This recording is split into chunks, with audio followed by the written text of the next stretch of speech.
Reese's peanut butter cups are the greatest, but let me play devil's advocate here. Let's see. So, no, that's a good thing. That's definitely not a problem. Reese's, you did it.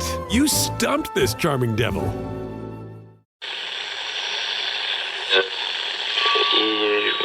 Empire.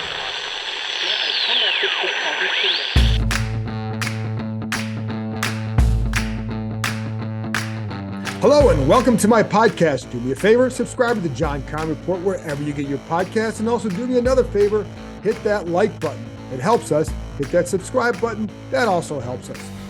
In a minute, I'm going to be joined by Washington senior advisor and former quarterback Doug Williams. As I record this, it is the 35th anniversary of Washington's Super Bowl win after the 1987 season, of course, marking the first time an African-American had quarterbacked a Super Bowl team. So I spoke to Doug about that for a story that's going to run on ESPN.com on Wednesday. And I also wanted to include that into the podcast because I thought it's interesting what Doug had to say about it, his memories of that game, what it meant to him and to others around him, and also what it means to him to see Patrick Mahomes and Jalen Hurts facing off in the Super Bowl in less than 2 weeks. But I also did ask Williams some other memories about that Super Bowl win and also his thoughts on current Washington quarterback, Sam Howell. There are some things he really likes about Howell, so stay tuned to hear what he has to say about that. Before I get to that conversation with Doug, I'm going to need a few minutes of your time to go over some more of the offensive coordinator stuff. This is getting to be like, we're going to start to need some of the white smoke that they send out when they elect a new pope out over in Rome to just when this thing is over. It's not going to end until after the Super Bowl. We know that because they want to wait to speak to Eric Bieniemy. As I record this, I have not heard of any meeting yet with the 49ers assistant coach, Anthony Lynn. But Ron Rivera is out on the West Coast. That's where Lynn is based, of course, with San Francisco. So my guess is a meeting will take place at some point.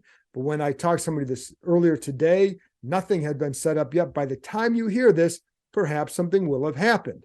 Again, they're being very patient. One thing with Rivera we've learned over the years is that he is very deliberate about certain decisions. I think this is clearly another case of that. And again, clearly wants to interview Eric Bieniemy. One thing on Bieniemy, I'm not sure that he was I don't know that he was a legitimate candidate or a strong candidate up until maybe the past week or so, maybe a little bit more than that. So I think that's about when my understanding is, and talking to a few people, is that's about when it really began. So anyway, let's go over some of the possible candidates, why they may be considered for it, et cetera. So let's look at, and I'm going to get to Bieniemy more on him in a minute because I think it's interesting. He is one of the more interesting candidates that they're going to talk to. As far as some of the other guys, Pat Shurmur, the reason why they would like him, and I've gone over this before, but the big factor for him, he has experience in multiple offensive systems, including Andy Reid's. He's also worked with young quarterbacks, which they feel would be good for Sam Howell. And he's done well with some kind of, quarterbacks who aren't at the top of the quarterback chain, so to speak. Nick Foles, did really well with him in Philadelphia, did well with Case Keenum in Minnesota. So I think those are points in his favor.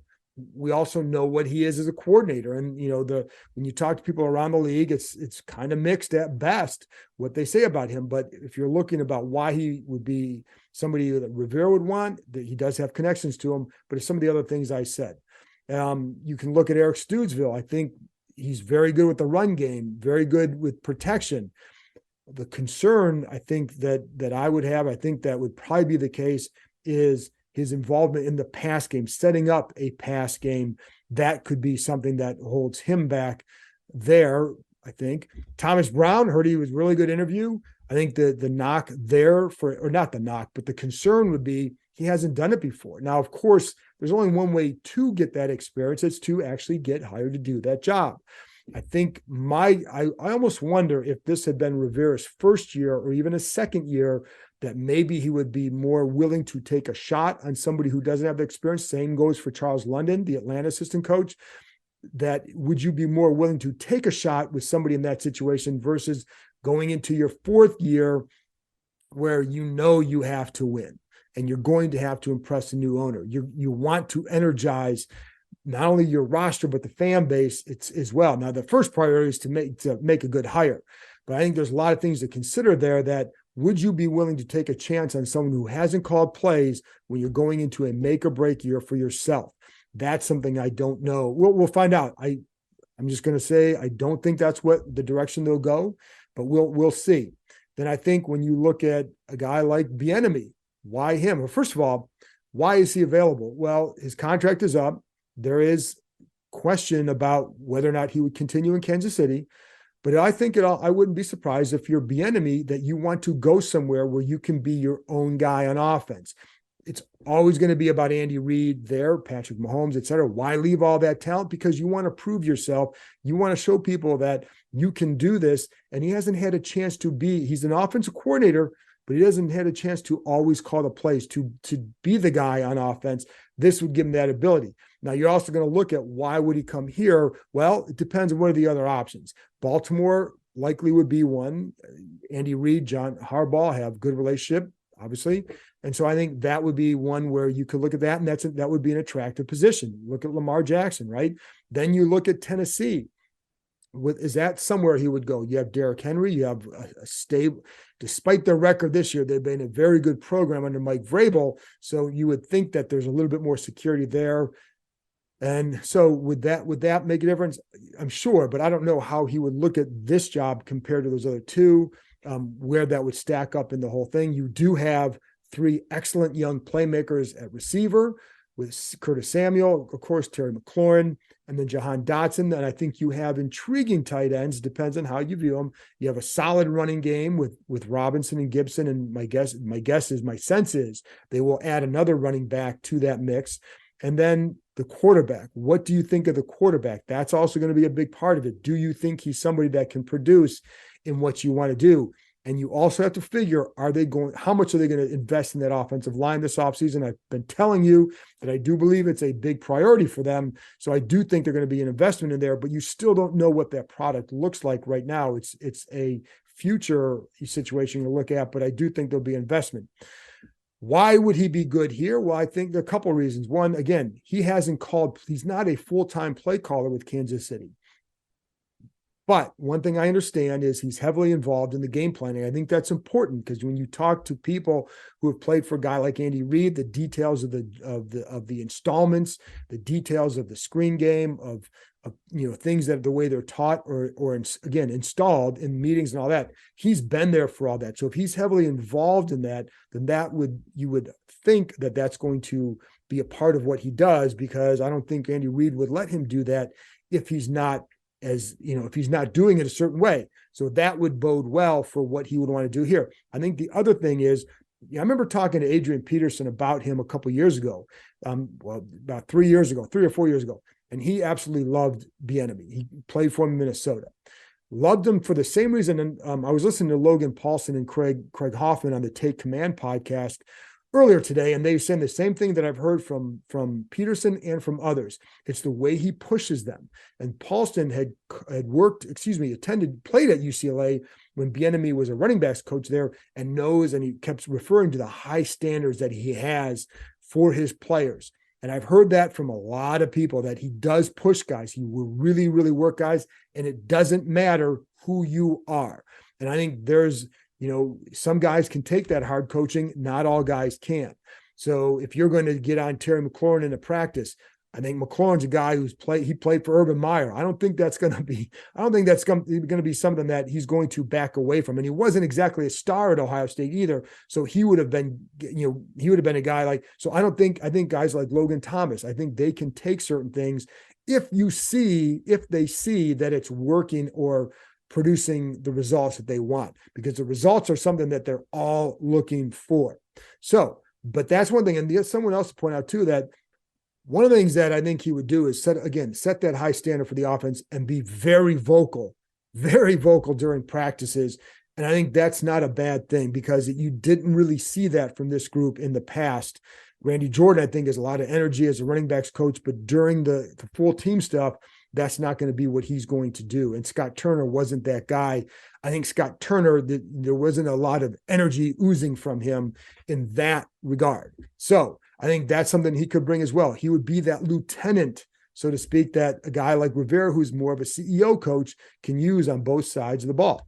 I think you could look at that and say, in this, for several, you kind of hear with Bieniemy that maybe after a few years, some vets might get a little bit annoyed by that approach. But certainly when you're a team in this situation, when offense trying to look for a spark, I think that could work well for a few years, depending on how he's the play caller. And we don't know, but I think so. He kind of falls in that same category as a Thomas Brown, London, but he does actually have experience calling plays. He does have experience coordinating an offense, and he does have that fire that I think that people here probably would want to see. I think the last thing is then, which coach is going to use those creative ways to get guys the ball? Because when you talk to some of the players here, one of the things they look at, and I've talked to players and they say, like, they watch some of these other teams, San Francisco, Kansas City, Minnesota, and the way they get guys the ball, the different ways they get guys the ball, the different formations they use, the way San Francisco would use a Deebo Samuel, not just like lining him up in the backfield, but then how you use him out of the backfield, how you get to those plays, the plays you run. It's not just putting a guy in a spot, it's how you then use him in those spots. They all notice that. They want that here because they feel like they have that kind of group here that is versatile, that you can do that with. So whoever can bring that, I think they're going to get behind. And I forgot to bring up Ken Zampese too, because why would they go with him? He's got some experience. And when he clearly, one of the things that they're really concerned with is developing Sam Howell. So they want to develop him as a quarterback. And one way you can do that is by keeping the same offense, so he doesn't have to learn another second offense in 2 years. Zampese clearly gets that. And I think Zampese also understands that you've got to do a better, because I've heard this from a few people now, that you've got to do that he knows they have to do a better job of getting guys like Terry McLaurin the ball with more targets. And I looked this up. So Terry McLaurin, give me a second here with these numbers. He was I'm going to go this, 6th in the NFL in yards per catch, 10th in the NFL in total receiving yards, 22nd in the NFL in number of targets. That has to change. He needs to get a little bit more involved, and a little bit more involved early. I know that the offensive players know that. And I think the same could be true of a guy like Jahan Dotson when he plays a full year. I think you'll want to see his targets go up as well. So I think guys who can come in, who understand that, I think Zampese does, because but the guys who understand that will get a leg up in this coordinator search.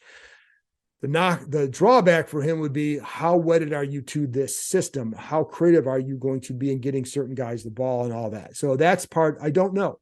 I don't know what they're thinking there, but anyway, that's kind of how I view all these candidates. And it wouldn't. We'll see where it goes. But again, it's not going to end anytime soon because they're going to wait for Bieniemy. That's what I have. So I hope that helps. I hope that provides some sort of, gives you a little bit of a handicapping of this search. That's what I'm trying to do, and just trying to provide some insight from people that I've talked to about this entire search. And so there you go. Now, it's been 35 years, folks. It's a long time. It's quite a legacy that Doug Williams has left. That's why I wanted to bring him on. I think he's one of the more interesting people I've met over the years covering the NFL. And so here you go. Here's my conversation with former Washington Redskins quarterback and current senior advisor, Doug Williams. This episode is sponsored by State Farm. Buying insurance can be complicated, and you might have a lot of questions, like, what if my policy doesn't cover that? Or what if I need to make a claim in the middle of the night? Good news, State Farm is there for all your what-ifs. You can reach them 24/7, talk through any questions with your agent, and you can even file a claim on the State Farm mobile app. Like a good neighbor, State Farm is there. Call or go to statefarm.com to get a quote today. The Hulu and Disney Plus bundle. Glorious. The stories that move us, like Loki and The Mandalorian on Disney Plus. This is the way. The shows that everyone is talking about, like The Kardashians. When you love, you're alive. And The Bear on Hulu. Yes, chef. Hulu and Disney Plus. Better together in a brand new bundle. All for just $9.99 a month. All of these and more now streaming. 18 and over only. Access content from each service separately. Offer valid for eligible subscribers only. Terms apply. See thedisneybundle.com for details. Doug, as we speak, it's been 35 years to the day when you made history. And I'm going to get to the magnitude of this Super Bowl when you have two African-American quarterbacks face each other for the first time. But for you, what does that 35 years, what does that mean to you? And can you believe it's been that long?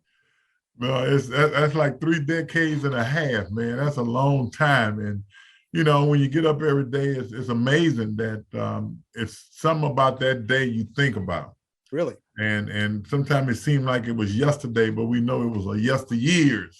And you look at it from that standpoint and you think about the guys you play with, the guys that are here, the guys that are gone, and the guys that are still around, man. And you appreciate each and every one of them more and more every day that you get up and think about that time we had in San Diego, man. It was a great time, but it also bring back the legacy of your family. You know, what my son, like DJ, who's coaching down in New Orleans, what his mindset is, what my daughter who texted me this morning talking about 35 years of history, and the younger generation, you know, how they look at it and what they think transpired 35 years ago and where we are today.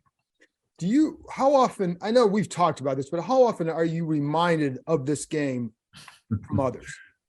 Well, I don't think it's nowhere that I've gone. You know, anytime I get on the airplane, I'm going to run into somebody in the airport or on the airplane or somewhere going to remind me of this day, you know, and that's why it's always fresh in your mind, because somebody's going to remind you, and they realize that history was made that day, and they never will forget that, you know, and it's amazing, especially when I run into older guys who always say, man, look, I just want to tell you, every time I'm having a bad day, I go and pop my VHS in, not a disc, they VHS. That's how long it's been. And you know, you meet guys that with their mother and stuff like that, and they say, Mom, that's that guy you was praying for that day.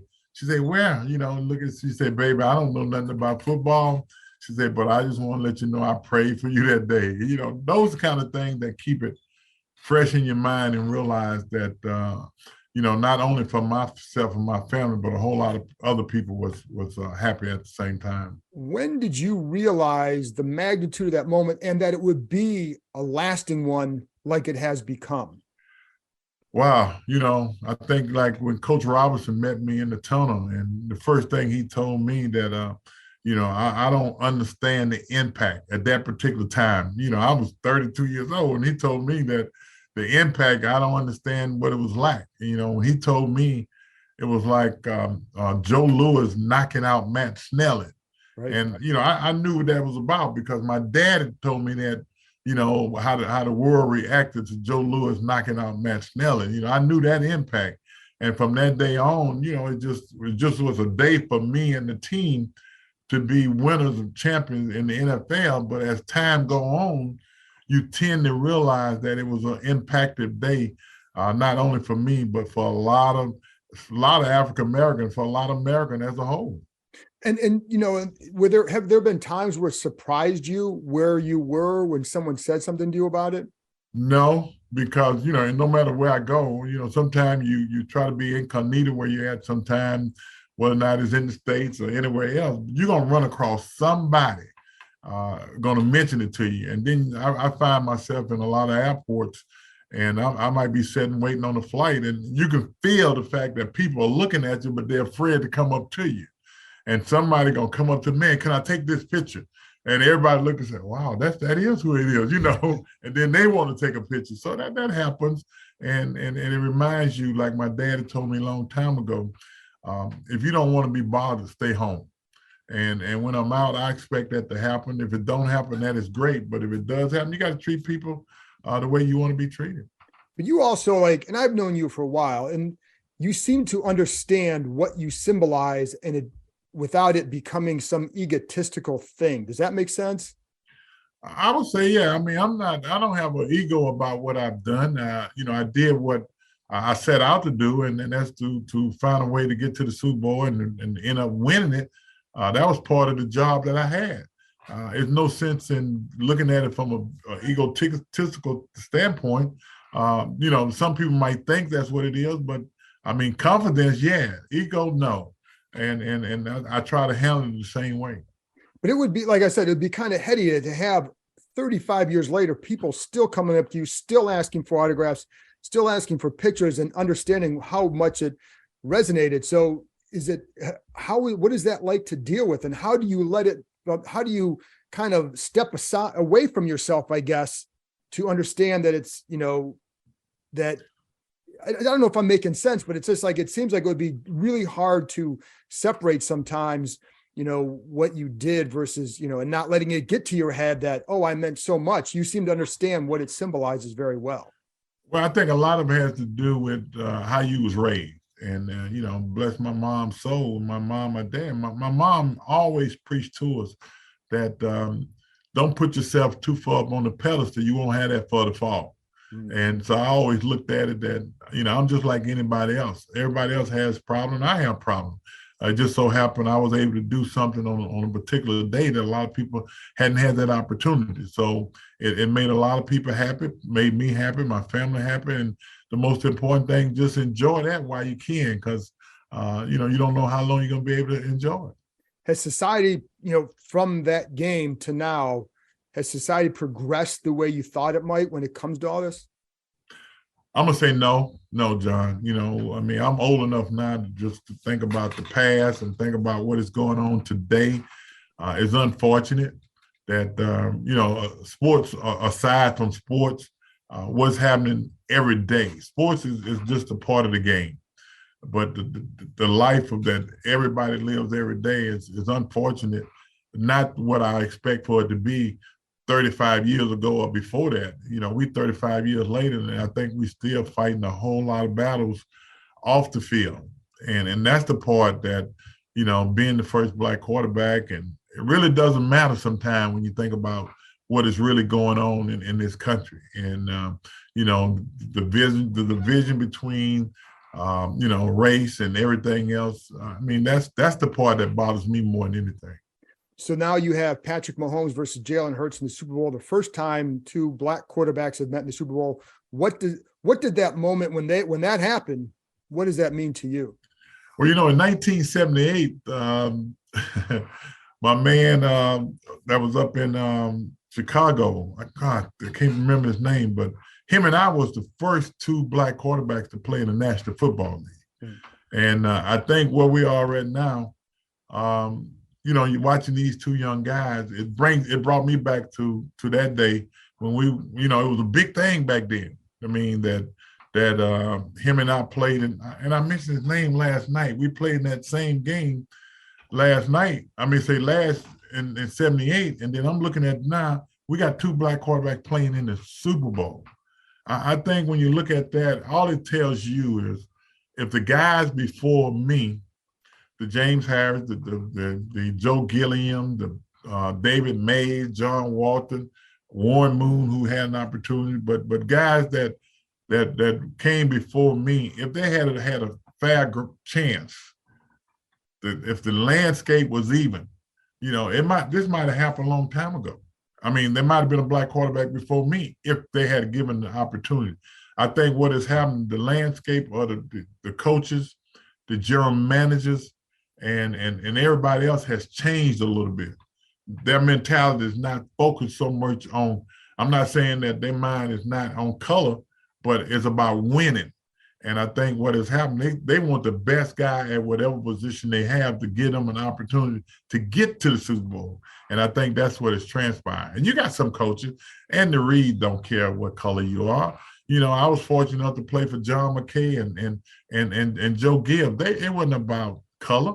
It was about who can get the job done. And I think that's what has happened here with these two young quarterbacks. So how did you react when Mahomes, they clinched it? How did you react? Jalen had won his game earlier, man. And I was sitting there watching Kansas City and the Cincinnati game. And I was on pins and needles like everybody else. And I don't know why I was on pins and needles, because neither one of them teams represent me. But I'm looking at these guys, and then I realized before the game, if Patrick won this game, that we was going to have 2 black quarterbacks in the Super Bowl. But when Patrick, made that boo-boo, that fumble and everything, and he gave the ball back to Joe Burrows, I say it's over with now, because you don't get the ball back to Joe Burrows because he know exactly what to do with it. But Kansas City found a way to hold, and whatever happened, gave the ball back to Patrick. And then you realize that they had an opportunity. They was moving the football. And when he broke out the pocket on that scramble, I looked at it, I said, this guy's supposed to be hurt, man. It lets you know how tough he is. And he was trying to get all he can get out of that run. And all of a sudden, the out-of-bounds hit came and gave him 15 more yards. And I said right then, we got a possibility of 2 black quarterbacks. When the field goal kicker hit it through the uprights, emotion came all through my body, John, And, I wonder why I was like that myself. But it's the realness of 2 black quarterbacks coming from where I came from where the guys that didn't get the opportunity come from. And it's unfortunate 35 years later that I would be feeling this way, because it shouldn't be that way. And then you realize that these 2 guys playing the Super Bowl, but at the same time, there was some disappointment in the fact that we got so many guys who should be black coaches that are not given that opportunity. And that's how I look at those 2 guys being in the Super Bowl, that the guys before us didn't get those opportunities, just like the guys that should be coaching somewhere and not getting an opportunity.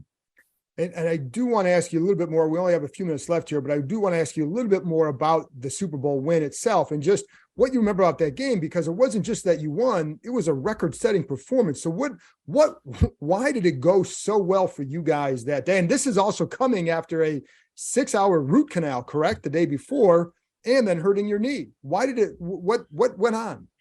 Oh, man, I think it was just in the plan. I think it was in God's will when you look at this whole situation. Because when I went down with my knee, the trainer ran out on the field. Keoke was the trainer, and he was about to touch me on my knee. And I just put my hand, and I told him, don't touch me. I said, if the good Lord let me get up, I'm going to finish this game.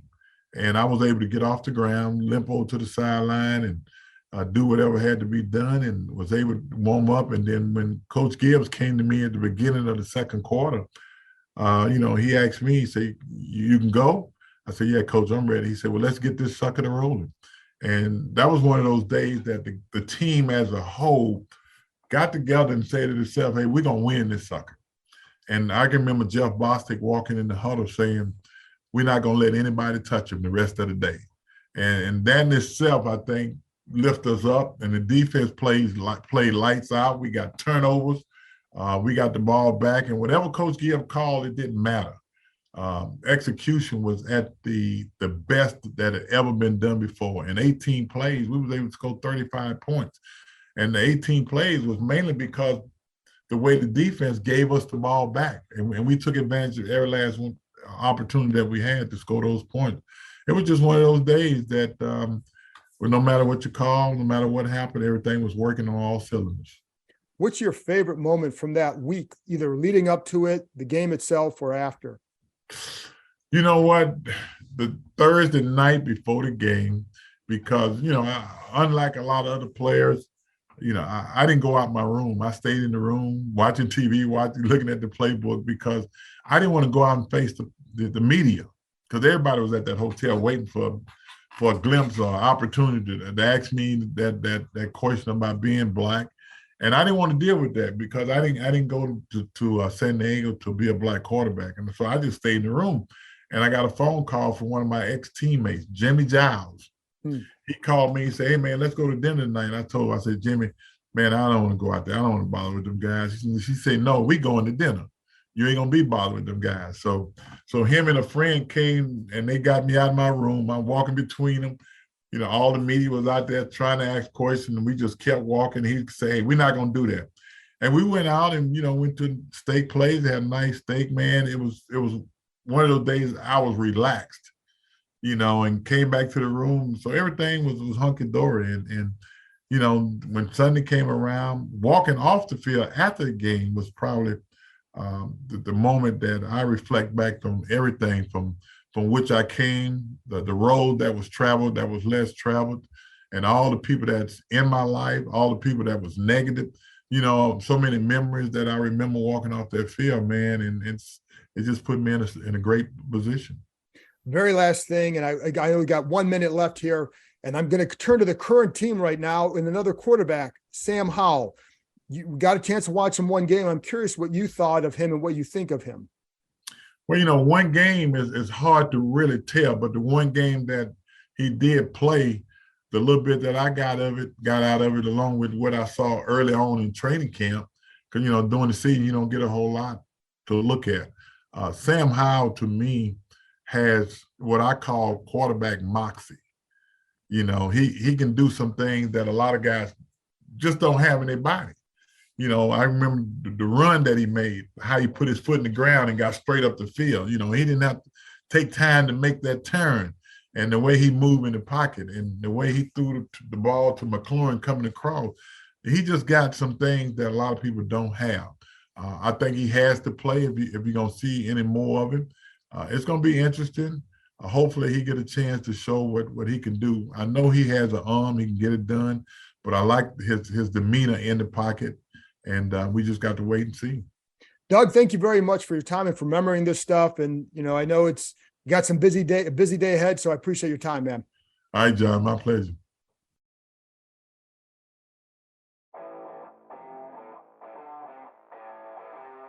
That's it for this episode. And by the way, the quarterback that Doug Williams was trying to remember in that story with Chicago was Vince Evans. And he, of course, he texted me right after he got off the phone saying it was Vince Evans. So just wanted to let you know that that's who he was talking about when he was talking about the game where he and Evans were the first black quarterbacks to face off against one another as starting quarterbacks in the NFL. Anyway, thanks to Doug for joining me. Thank you for listening. I'll be back on Friday with another episode talking to ESPN's Dan Graziano, who talked about the Commanders and how they just kind of look going around the league with what he thinks, the perception of them, some of the OC search, some things that maybe he's heard about, Eric Bieniemy, all that good stuff. I'll be back on Friday. Talk to you next time.